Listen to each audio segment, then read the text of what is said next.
हिमाचल प्रदेश के मुख्यमंत्री श्री सुखविंदर सिंह सुक्खू भाजपा फोबिया से पूरी तरह से ग्रस्त हैं।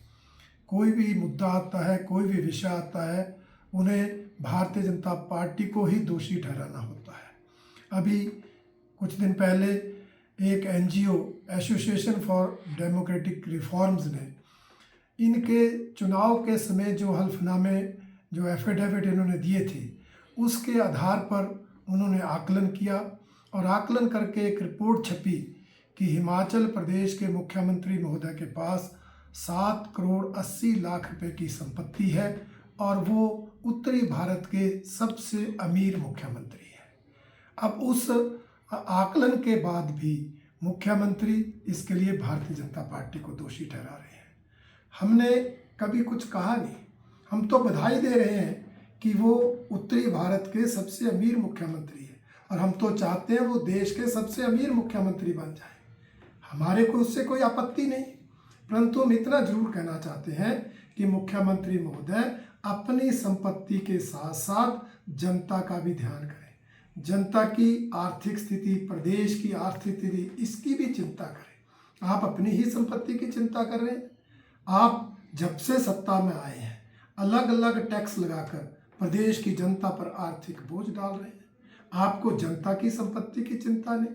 आप फिजूल खर्ची को बढ़ावा देकर, आप हर विभाग में भ्रष्टाचार करके, यहाँ तक कि मुख्यमंत्री कार्यालय को भ्रष्टाचार का अड्डा बनाकर हिमाचल प्रदेश की आर्थिक स्थिति को बिगाड़ रहे हैं।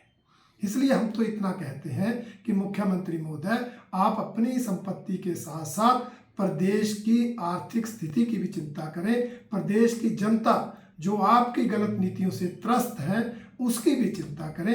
ये हमारा आपसे कहना है। दूसरा, मैं ये कहना चाहूँगा कि हिमाचल प्रदेश के मुख्यमंत्री पिछले दिनों जो पंचायती राज संस्थाओं और शहरी निकायों के चुनाव संपन्न हुए, उनके परिणामों से पूरी तरह से बौखला गए, क्योंकि उन चुनाव में कांग्रेस पार्टी की दुर्दशा हुई है, दुर्गति हुई है। सरकार में रहते हुए कांग्रेस के सुपड़ा साफ होने से स्वाभाविक है निराशा होगी, बौखलाहट होगी। परंतु मेरा मुख्यमंत्री महोदय से कहना है, उसके बावजूद भी आप बयान देते समय मुख्यमंत्री पद की गरिमा को ध्यान में रखें। कभी आप कहते हैं जिला परिषद के सदस्य, पंचायत समिति के सदस्य, इनकी एक दिन की कीमत है। अरे लोकतंत्र में जनता ने उन्हें जिताया है, संवैधानिक पदों पर वो जीते हैं। आप उनके पदों का मजाक उड़ाकर उनका भी और जनता का भी अपमान कर रहे हैं, मुख्यमंत्री पद की गरिमा को ठेस पहुंचा रहे हैं। और अब आप कह रहे हैं कि कांग्रेस पार्टी के जो लोग जाना चाहते हैं जाए, बिकने वाले बिके। इसका मतलब कांग्रेस पार्टी में बिकने वाले लोग हैं, कांग्रेस पार्टी के विधायक बिकाऊ हैं। मुख्यमंत्री होते हुए आप अपनी पार्टी के नेताओं के को अपमानित कर रहे हैं, अपनी पार्टी के विधायकों को अपमानित कर रहे हैं। ये आपकी बौखलाहट है। यही नहीं, आप कभी कहते हैं कि भारतीय जनता पार्टी के विधायक मेरे से मिलते हैं, वो कांग्रेस पार्टी में आना चाहते हैं।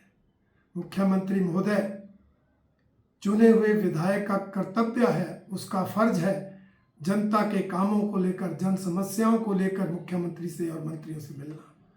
अगर हमारे विधायक मिल रहे हैं तो वो अपना फर्ज अदा कर रहे हैं। इसका मतलब ये नहीं कि वो कांग्रेस पार्टी में जाना चाहते हैं।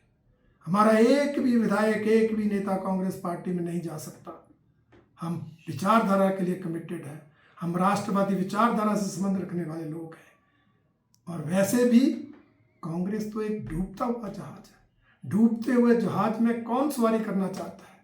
उस जहाज से तो चूहे भी भागना शुरू कर देते हैं। इसलिए मुख्यमंत्री महोदय, आज कांग्रेस के लोग नीचे से ऊपर तक कांग्रेस पार्टी को छोड़कर भारतीय जनता पार्टी में आना चाहते हैं। कांग्रेस में कोई जाना नहीं चाहते। आप किसी गलतफहमी में ना रहें। आने वाले विधानसभा चुनाव में आपको सच्चाई पता लग जाएगी।